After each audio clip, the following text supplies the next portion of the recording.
Hey, well, good morning, everybody, and welcome to our weekly show. We call it Three Broke Guys Handicapping. It's where we review one of the top racing cars from around the United States. We will select a four-race sequence from that track and attempt to come to a consensus on a pick four ticket. Thank you for joining us. Week number 29 of the racing season, well, it created a bit of a dilemma for the Three Broke Guys. Namely, would we go to Saratoga or Del Mar Racetrack? And to avoid any charges of bias, we're going to do both. We're going to record our Saratoga show coming up here in about an hour. But first, scenic Del Mar Racetrack in Solano Beach, California. The pick four starts in race number 7. It ends in race number 10. The feature is the San Diego Handicap, and it's in the pick four on Saturday, and so is the top-rated horse on the planet, Arrogate. My name is Rich Sharp, and each week I'll be joined by my friends and racing analysts. Our East Coast handicapper is going to join us just a little bit later. He's going to check in for the Saratoga meet. So I'm just going to welcome our West Coast handicapper. He's from Temecula, California. And unlike 99% of the horse players in this country, Joe English has already been to the Del Mar track this meet.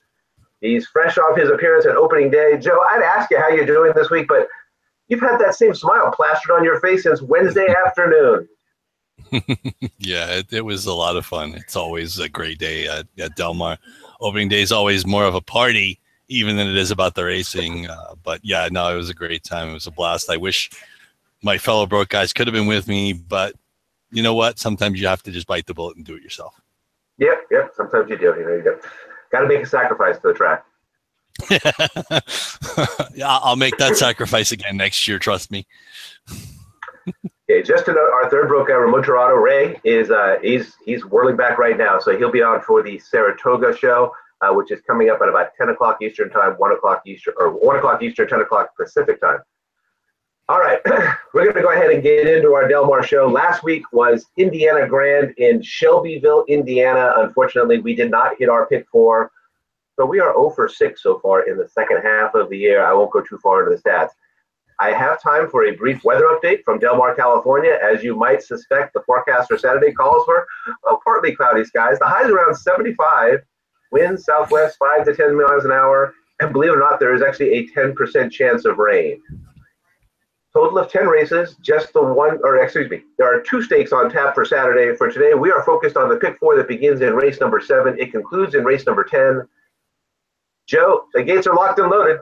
The outriders are clear, and the starter is ready to pop the gate. It is pick four post time. Let's rock. All right. Quite a ways to go for this one. Approximate post time is 8:03 p.m. Eastern time, just about 12 hours from now. Pick four is, well, I don't know if there's a guarantee at the pick four, but usually there is a guarantee in the pick four at Del Mar. Yeah, Rich, TVG, I think, usually guarantees $500K. So there you go, $500K at Del Mar. Race number 7, it is 1 mile on the turf. First is $62,500, or excuse me, first is $90,000, and it is for fillies and mares, 3-year-olds upward, which, excuse me, you know what, I might be on the wrong race here. Hang on one second. You're on race 8, Rich. Yeah, race 7. I'm on race 8, okay. Yeah. Hold on one second here, folks. This happens every once in a while for me. Yeah, race 7. I don't want to spoil your thunder. Go ahead. So race number 7, they're going 5 furlongs on the main track. It's a maiden special weight affair. The purse is $60,000 plus. There's $18,000 in there from the Cowbred Owner Fund because, as we all talked about on this race, on this show, it pays to be a Cowbred. This is for maiden 2-year-olds, a baby race. All right. 9 starters, and your morning line favorite at 5-2 is in post number 3, Bahamian, trained by Simon Callahan and ridden by Mario Gutierrez. Joe, we are on our side of the country, so you get lead off in the second leg of the doubleheader for us on the Three Broke Guys this week. Who do you like in the maiden special? Well, it's funny. Looking at the breast PPs, looking at all the stuff on the top, and it's all blank because none of these horses have ever run before. And it's like, okay, well, obviously you got to go on breeding, you go on workouts, you go on connections. But there's a specific angle that I kind of like more than the others. It lands me on the favorite, Bahamian, and it also the other horse on my top line is the 9, Gracida, for Doug O'Neill and Victor Espinoza. The angle basically is, if you look at the sire line, the sire Freedom Child stands for $3,000, but Bahamian was bought for $160,000 at the sale. And that to me is like, okay, well, if you could have had the horse for 3,000 and they were willing to pay 160, they're paying 52 times, 53 times what you would have had to pay for a live foal if you had just bred the horse. That to me tells me that the horse looked good, at least on that day. The horse probably breezed pretty quickly in the morning. And that would tell me that he's a pretty fast horse. So, and obviously if you spend 160,000, or like in the case of Gracita, custom for Carlos stands for 3,500, and they spent 400,000 at the sale in March of 2016. I am thinking they want some kind of investment. They want some kind of return back right away. I would assume that's probably why they're the 5-2 favorite and the 3-1 second choice. I mean, that's an angle that I like to use.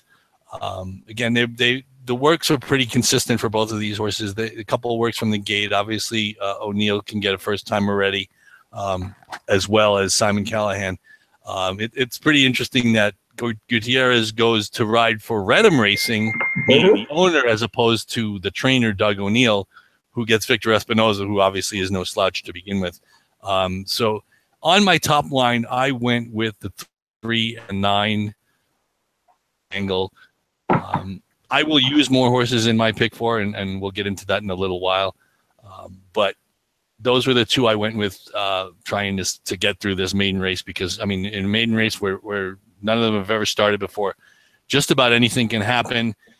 If it were possible in this case, I could have gone with the all button pretty easily in this spot, but decided to just, I wanted to pare down just a little bit. And like I said, I'll mention the other horses I like in the pick 4 a little bit later.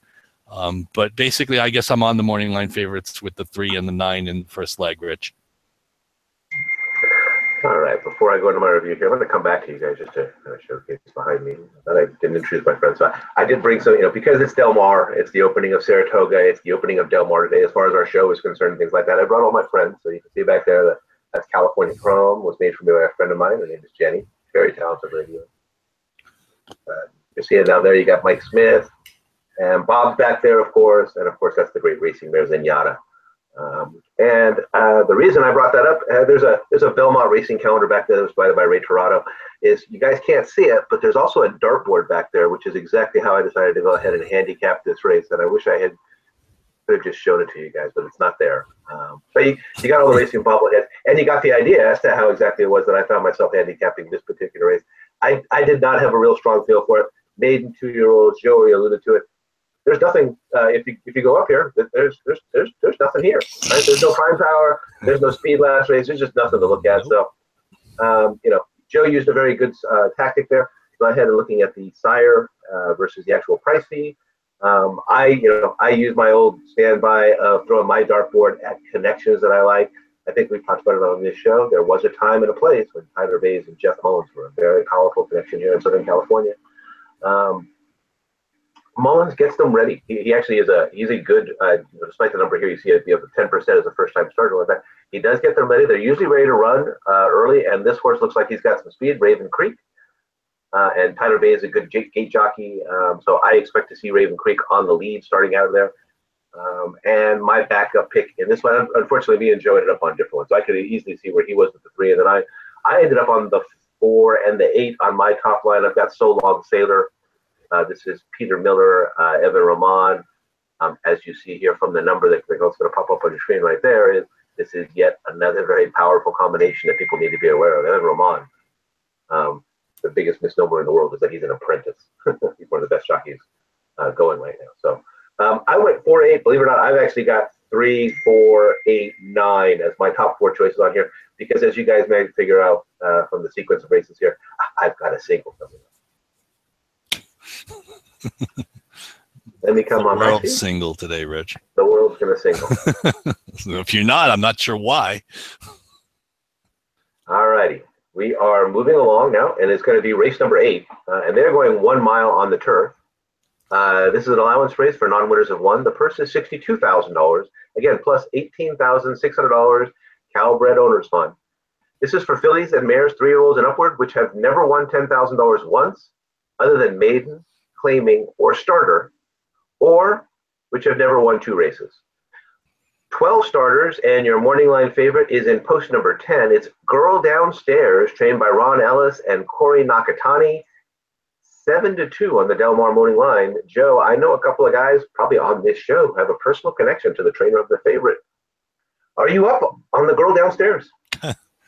Let's be very careful. There's no girl downstairs. I don't have anybody. I live on my house is one level. Yeah, exactly. My wife just chimed in only because there's a horse running named Girl Downstairs, Denise. That's the only reason I'm mentioning it. So let's carefully choose our words. Yeah, actually, it's funny. I didn't realize she was the morning line favorite, but I do like Girl Downstairs. Actually, I'm kind of when you're talking about the connections, Rich, I actually kind of want, after what happened to Masochistic for Ron Ellis, I kind of want some good fortune to go his way. And I think Corey Nakatani's been really good on the turf, even as he's gotten older, obviously gotten wiser. The draw doesn't necessarily help, but the horse is a closer. Corey's going to find the right spot. But I obviously I got to go deeper than this. Again, she's a closer. Corey will find a good spot, but she hasn't won in quite some time. So I had to go a little bit deeper than this. I went also with the number 11, the horse right below, OK Doll, who's got a little bit of speed. She should be forwardly placed. I don't know that there's a lot of other speed in this race. I think she usually gets bet at the windows as well. Bejarano's off to a good start at the meet. Again, she's 9-2. Baltus is one of his main guys. So I think she also will find the right spot. She'll probably be on the lead. The race is a mile. And again, because I don't know that there's a lot of other speed in this spot, I think she'll be sitting in a really nice on a really nice trip. She gets, she's coming back off a layoff. She's done well off of layoffs before. So I got to give her a chance to upset this race as well. I mean, not upset. She's 9-2, but obviously this is a wide open betting race. And the other horse I went with is the 1 Bomba Late. And again, I don't know a lot about the form, and I see that there's a layoff line that the horse hasn't run in over a year. And the connections to me, I don't often see, as you can see even in the PPs, I don't see James Cassidy and Gary Stevens teaming up a lot. But there's one thing I do like, and I'm going to mention this again later. Gary Stevens on the turf, if you look in 2017, his percentage is 18% overall.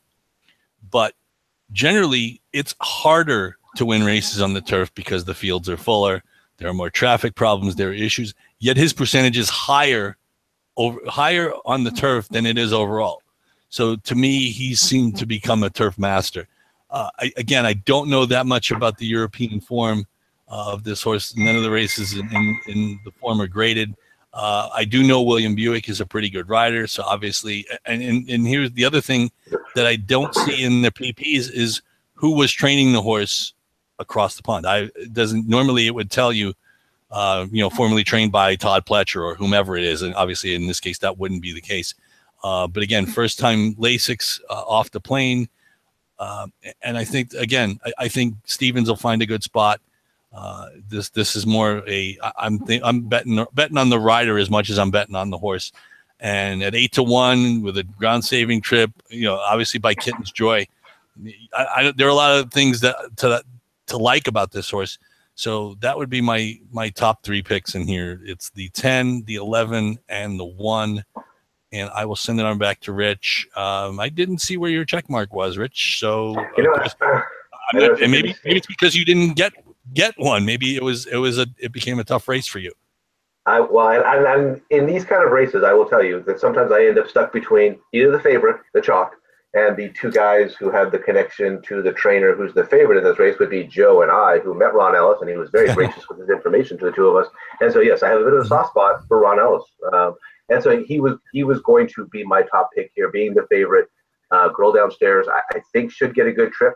And Ron Ellis, and I love the way Corey Nakatani has come since he went out of his retire. He came back from his brief retirement, so he's just been firing on all cylinders as well.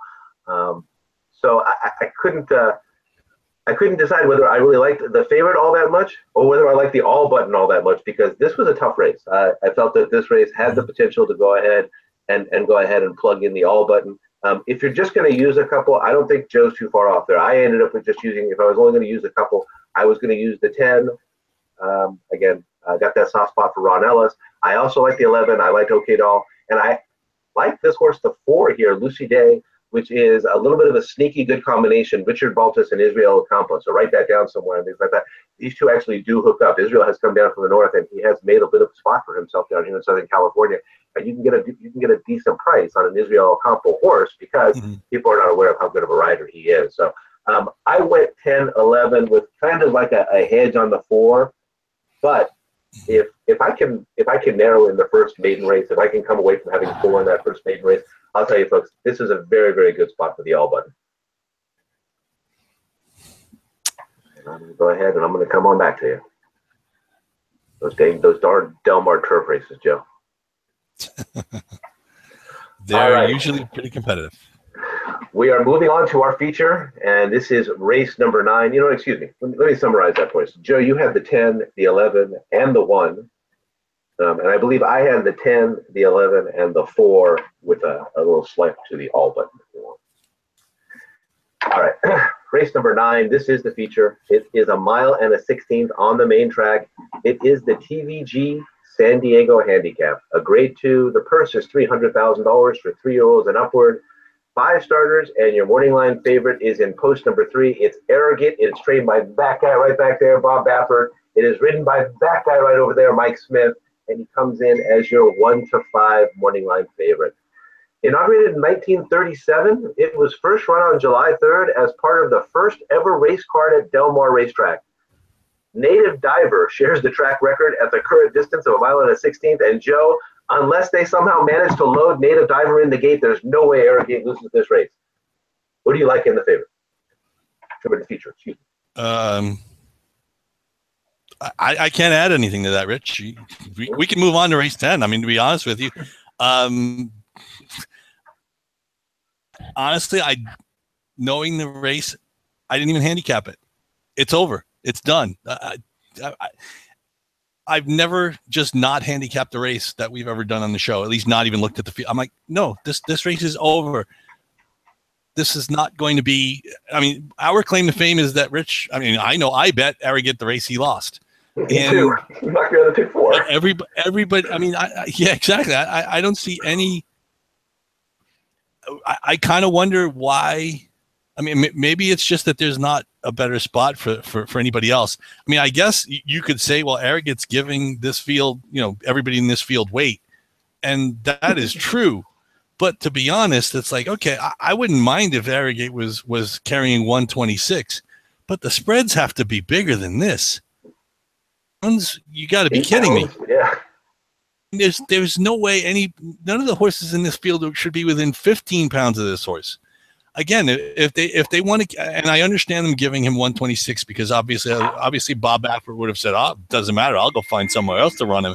If you're going to put like 130 or 135 on him, but I mean, really, to be honest, the others should be carrying 111, 110. You should be. I mean, God forbid you could put an apprentice on and get you know, maybe even get somebody under 100.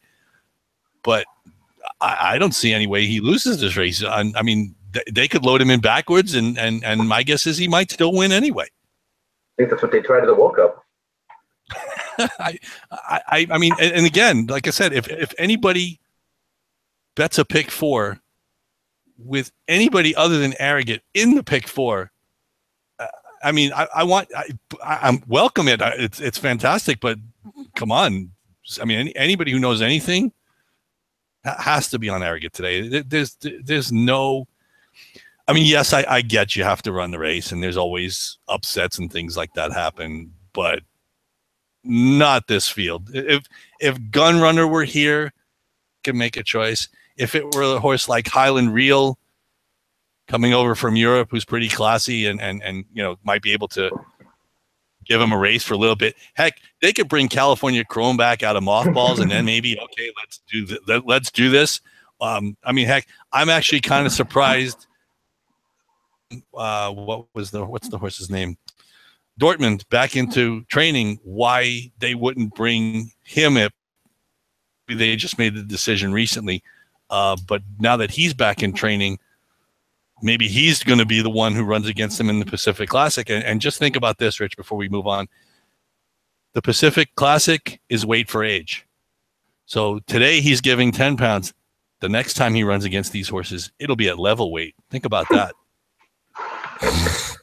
All right, just for the point of giving people a nice 3-to-1 shot here and things like that, and in honor of our friends over at TVG, give us your ice cold exacta here for 3-to-1, maybe 4-to-1, 2-to-1, with Arrogate on top, and who's running for second today? Wow, honestly, like I said, I didn't even handicap the race, but I do know that Donworth, the number 6, is out of the race. I guess to be the homer that I am, I guess I'll go with the other Baffert. I'll go with Cat Burglar to run second. Obviously, he finishing second to Collected by 14 lengths and he did beat Accelerate that day, who's down on the rail in this spot. I guess if I have to go, I'll go Baffert 1-2. It's his world anyway. We're just living in it. Oh, you know what? I'm sorry. And Ray is, I believe Ray is out there. So hold on one second, folks. And let me, he is looking for my invitation, and I have looking to include our third broke pack. Hang on one second. Sure.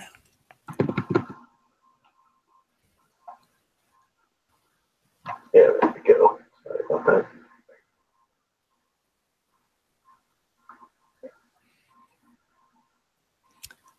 Hey, Rich, while you're doing that, I just wanted to ask a question. Are we going to, I guess as a preview for next week, are we going to do 2 shows again? Are we going to continue this throughout the summer? Or are we going to, I mean, I guess maybe we can discuss this off air, but maybe if any of our fans want to leave comments on on Rich's YouTube page, what should we continue to do 2 shows?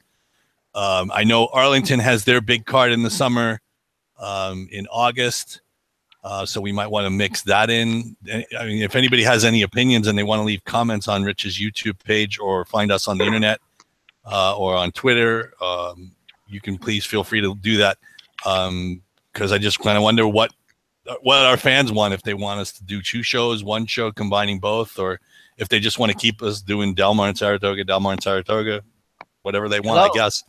Yep. Hello. There he is. Welcome, Ray. All right, folks. So there is our third broker. That is Ray Toronto, and he is joining us on the fly from Staten Island, New York. Ray, welcome. How you doing? Yeah, I was trying to get on. Trying to greet you guys for a few minutes there.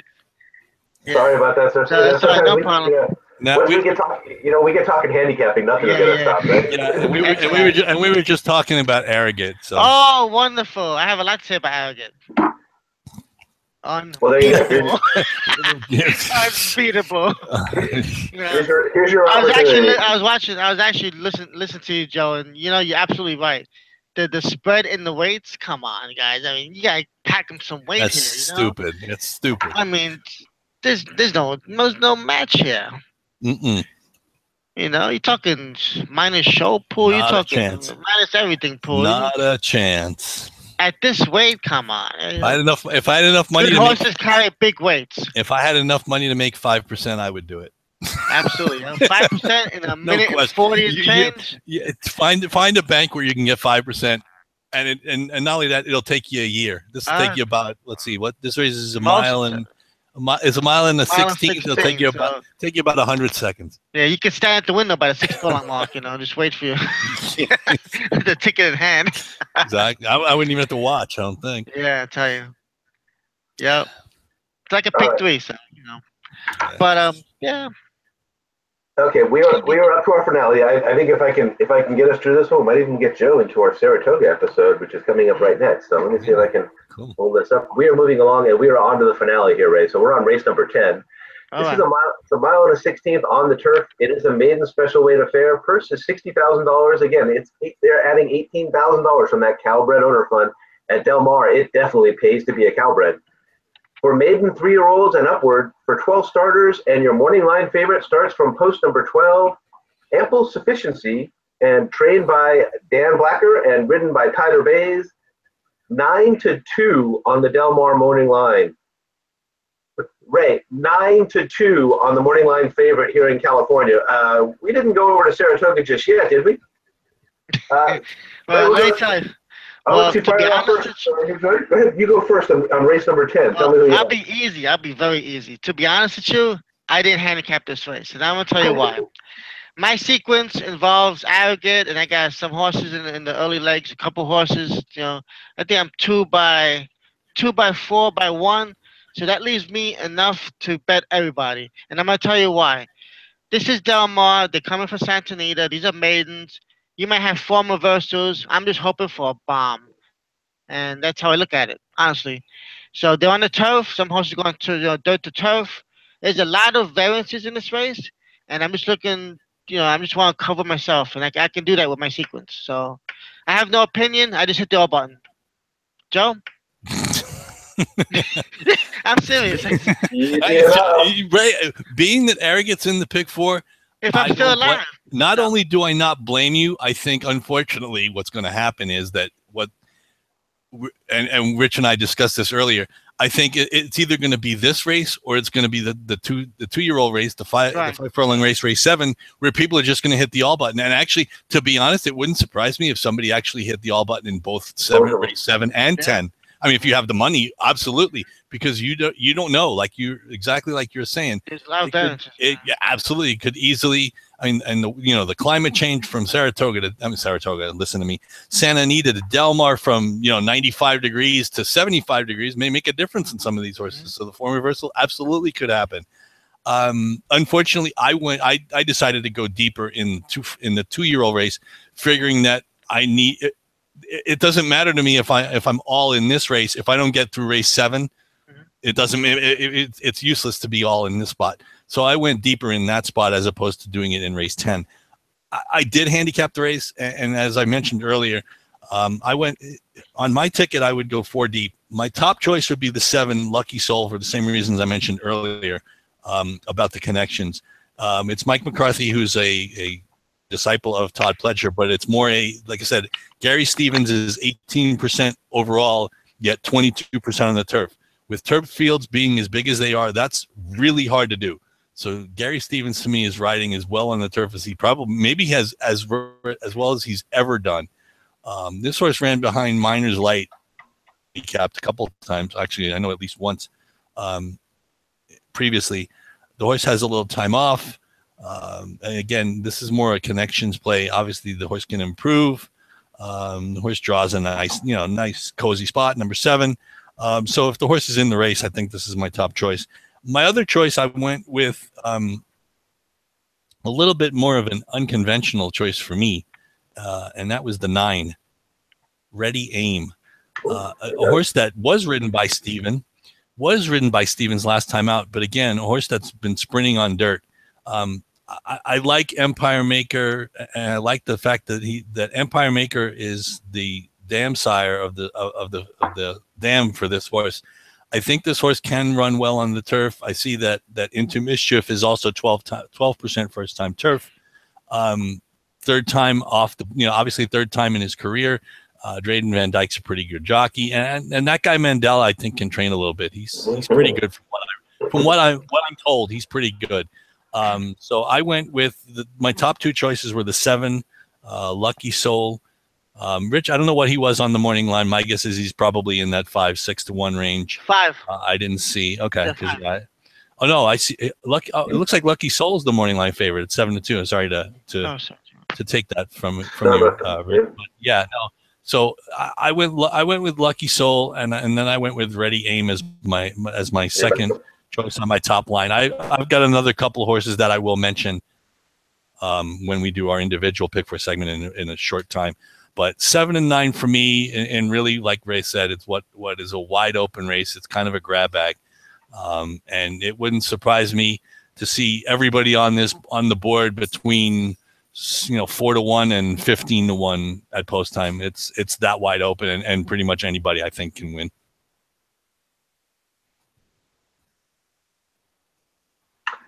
And I have no arguments with what Joe's saying there. If I could, I think I'd probably be in the neighborhood of where Joe was, which is maybe trying to hit that all button the second time if you could. But my top pick, and you actually heard a little ooh that came out of me when Joe was talking, that I was surprised to see that my top choice, which is a first-time turf starter by Richard Mandela with Braden Van Dyke aboard, was mentioned by Joe. So I didn't see that one coming. We talked about the fact that we're starting to handicap silver, but I didn't see that coming this time. So. I did like this horse. I was looking for somebody. I did take a peek. You saw me there. I was kind of scanning down as Joe was talking about that. I did take a peek and noticed that this is a very daunting stat here in Southern California. 60% going to the closers in a mile and a 16th race. Maybe it's a little bit of an early stat, but that is 6 out of 10 so far there at Del Mar are going to the closers, and you're not really seeing the early lead, early speed types kind of owning it. I backed it up with the 11. I really love the way the Raging Cajun is riding right now. Kent DeSormo, among the hottest riders at the start of the meet here at Del Mar. Again, going for Neil Drysdale.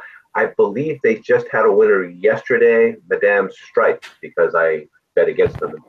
Washington kind of knows me out there. So I think they had a combination yesterday. And again, DeSormo riding what he is. Again, you see me, I'm kind of going counter to what the stats are telling me here. I'm actually looking for early speed in this race to go ahead and take it versus the closer. So I went with Mandela, I went with Drysdale and DeSormo. And if I was going to be allowed to use a third pick here, I don't think I have that kind of flexibility with the way that I built my ticket a little bit earlier.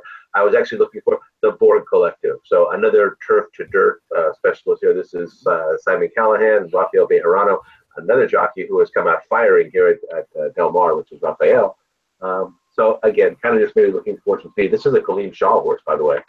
Joe, you were talking about some of those prices a little bit earlier. This one went for just a little bit short of $300,000.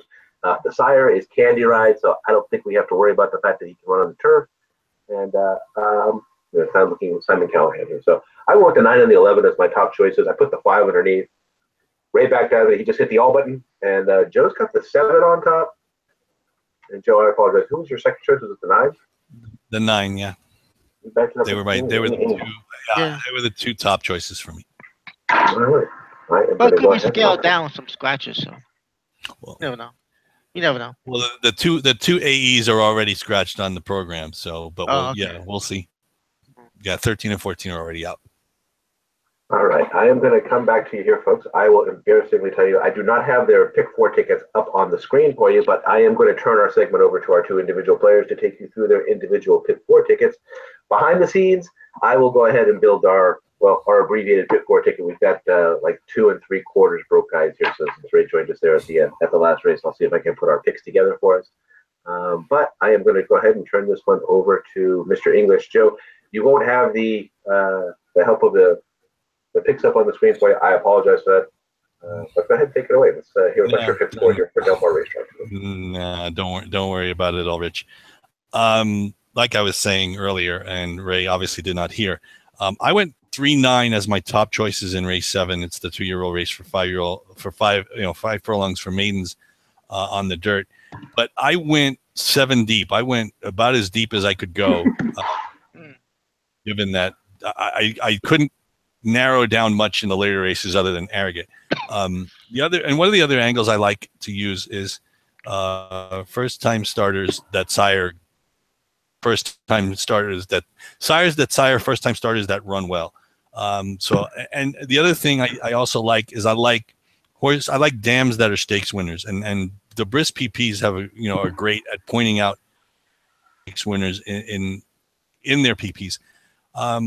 The only thing I was thinking about earlier was that it just says stakes winner. Now it doesn't say whether the horse won a $30,000 stake at Turf Paradise or Louisiana Downs, or whether whether she won the Ruffian or the Beldame or one of the bigger stakes races. But still, the stakes winner is still a stakes winner. So I kind of like those as well. So the 2 make PPC great again. I can't wait to hear Trevor's commentary and how he's going to figure that out. But obviously by a stakes winner, Starfish Bay, nice gate work at Santa Anita on July 13th. I already mentioned the 3, the 5 Wild Verses out of a stakes winner, Verso by Circular Key, another with a 5 furlong breeze for Pete Miller. at Louisiana. Listen to me again. San Luis Ray Downs.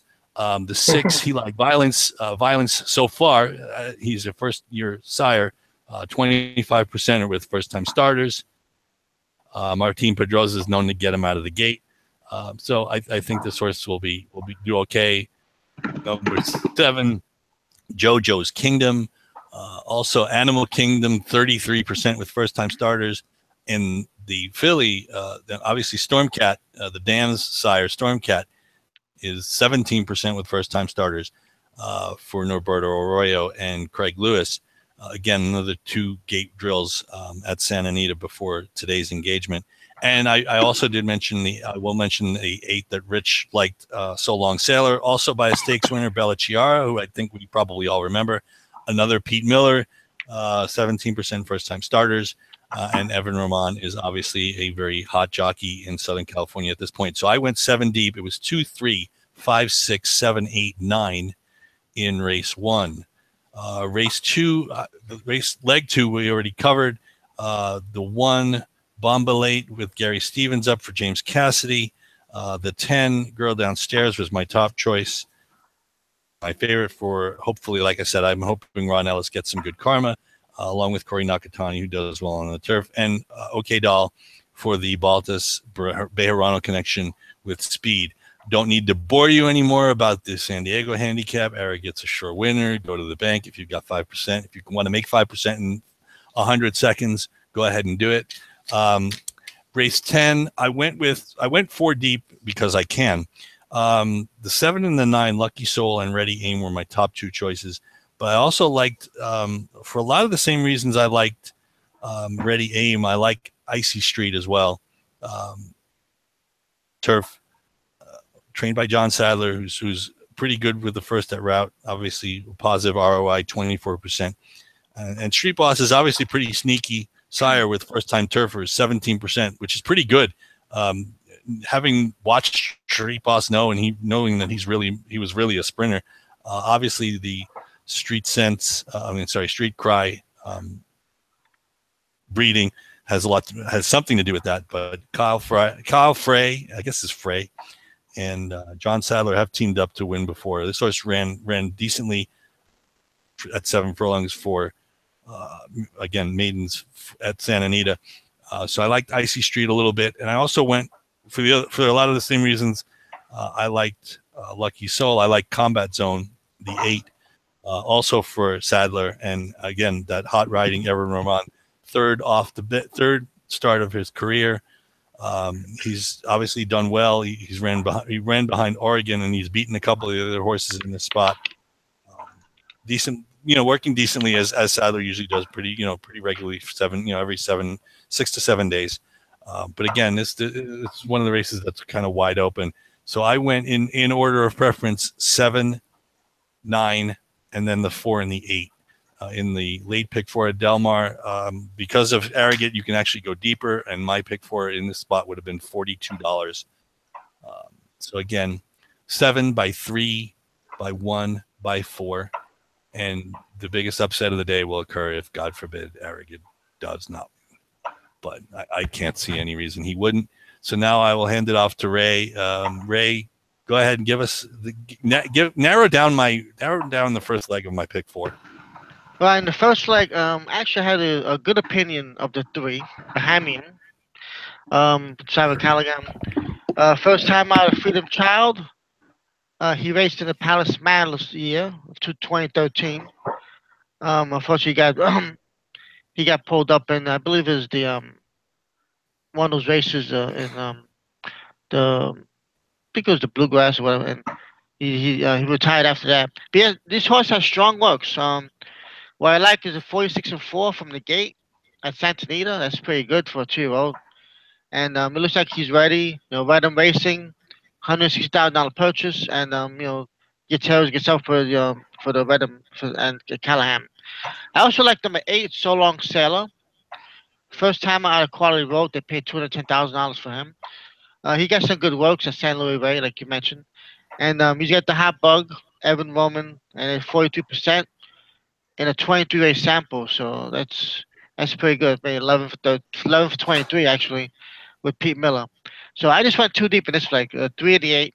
Hope I survive, and we move on. Race 8 is a good open turf race here, 1 mile. I did my top choice was number 2, Rutile, for Sheriff's and Espinoza, first time turf. They ever raced in a year. Um, the figures this horse ran last year and the year before, are part to this. The was at 89, and he should run off well for layoff, as he had run well first time out, and also ran well last year. So maybe he has some physical issues, but his horse is back. For the Mosses, and I see a good value here, 12-1. I do like number 11, OK Doll, 92. Got some good speed here. Could be tough on the front end with Bejarano. Last year dismissed at Del Mar for post 11 also. So one of those horses for courses I like to look for, especially Saratoga Del Mar. You look for those horses for courses who come back year and year and year and year and after that, and they run well. So Richard Baltus is doing well, 18% for the year. I do like number 10, Go Downstairs, 7-2. Third race off the layoff. Been close this year, 4 starts, a second and a 2/3. Nakatani stays on after a good strong second and a start a handicap. Should get a good trip here to the outside. And Ron Ellis is also 16% in allowance races. I do like number 3, Kennedy Sky, 8-1. Close from post number 3 last time. And, close well to win. Needs to work out a trip here. Peter Miller, they always geared towards Del Mar and the Rockham Ranch.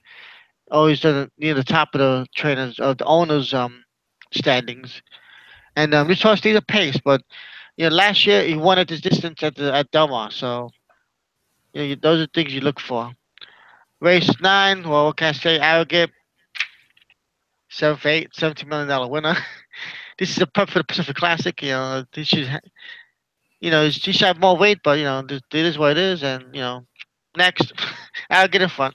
Actually, you could probably bet on the margin if you want. How far he's gonna win by, if you want. We'll give you 3-1, maybe 5 lengths or more. And the last race, I just went all button. I'm hoping for a bomb. These horses, Del Mar get the turf. They're coming for Santa Anita, like Joe said, the climate change. 2-year-olds. Actually, I'm sorry, these are 3-year-olds and up. And anything can happen here. So just hope if I'm alive, I'll get a good price here in the bomb. So that's my pick 4. I have here 3-8 with the 2-11-10-3 with the 3 with everybody in the last race. That's should be $42. No, actually no, was it? Oh yeah, 2-4. Yeah, I think I got 40. yeah, $48. Yeah. Yep. So that's my pick All right. 4, and let's see. Let's cash it. All right, well, there you go. For those of you horse racing fans who like the 3 bears, you get the 3 different pick 4 tickets across here. Joe's got a $42, Ray's got a $48. Rich is the baby bear here with just a $12. All right, go on back to you.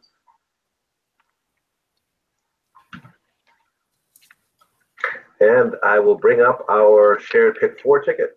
And just a reminder, Ray unfortunately was not here for those first 3 legs, so I did not get those picks in. I actually heard one that was a combination one, so I might be able to add something here. We'll see how we go. Yeah.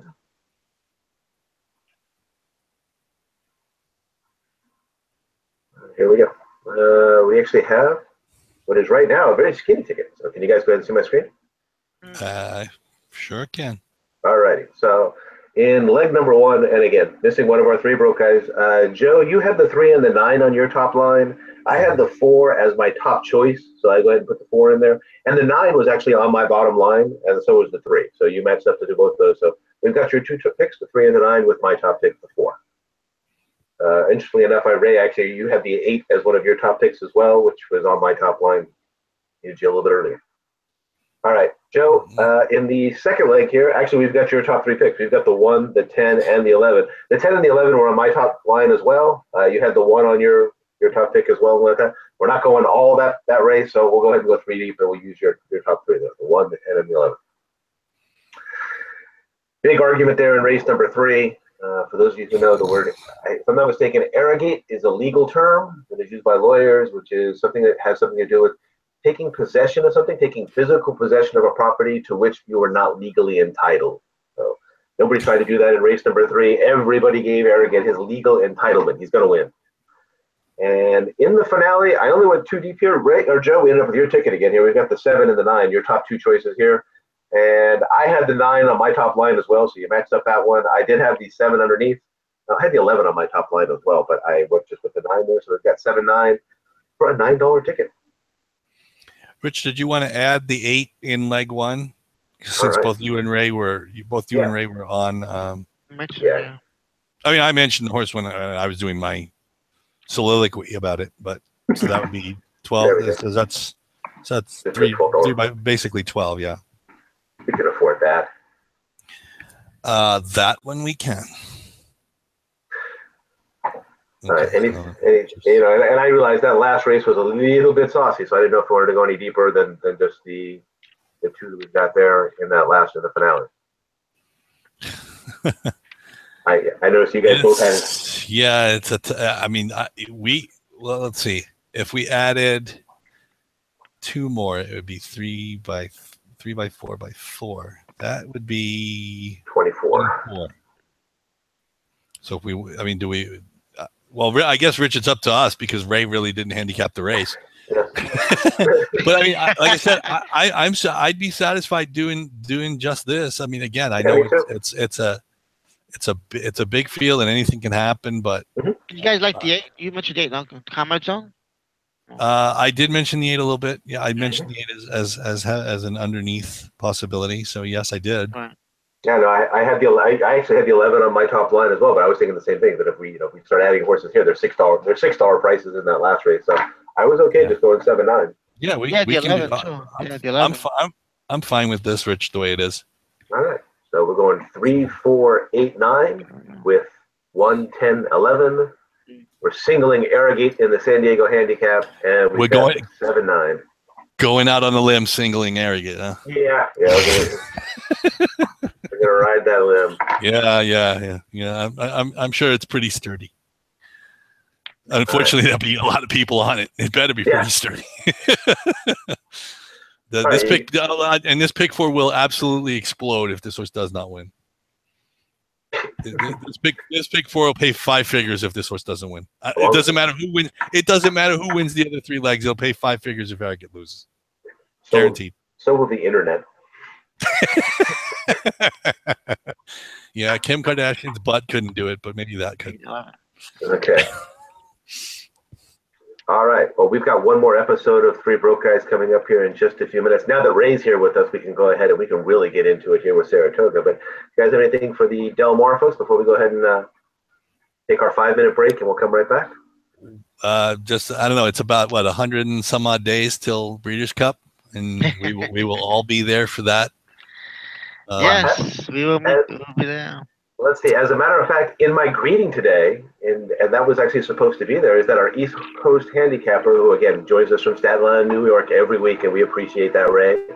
But if my math was correct, you were just a little over 100 days away from your own personal visit to Del Mar Racetrack for the Breeders' Cup, buddy. So that was going to be your intro, but unfortunately we lost you for it. It'll be my second time and probably the best. Yep. You heard us talking about it a little bit earlier, and Joe actually put a call out there. But if you've got any sentiment on what you want to see next week, I actually had it queued up that we would just be at Saratoga next week. They've got the Jim Dandy Stakes card, and I happen to know that that's just a real treat that day. So, all right, gentlemen, that's all the time we have so far for this morning. For those of you who enjoy our show, we will be back in just a few minutes for the second half of the doubleheader. It is going to be Saratoga Racetrack in Saratoga Springs, New York. But as the two of you know, it is always a pleasure to handicap with the two of you. Yes, always a pleasure. It's a fun day. For Joe English and Ray Torado, I'm Rich Sharp. Thank you for watching Three Broke Guys Handicapping. Good luck and have a good day.